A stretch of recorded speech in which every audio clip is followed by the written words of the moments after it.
যা তোমার ভাগ্যে লেখা আছে তা কেউ তোমার কাছ থেকে কেড়ে নিতে পারবে না।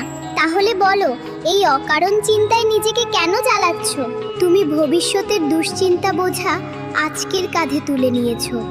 যা চলে গেছে তা শুধু এক স্বপ্ন, আর যা আসবে তা এক গভীর রহস্য। কিন্তু আজ এই বর্তমানটাই আমার তোমাকে দেওয়া উপহার।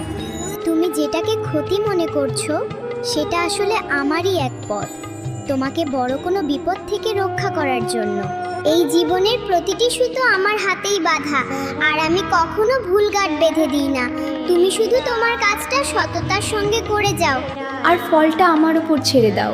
বিশ্বাস রাখো, যা কিছু ঘটছে তার মধ্যেই তোমার মঙ্গল লুকিয়ে আছে।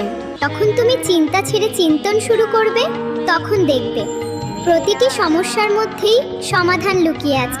তাই হাসো, কারণ সব কিছুই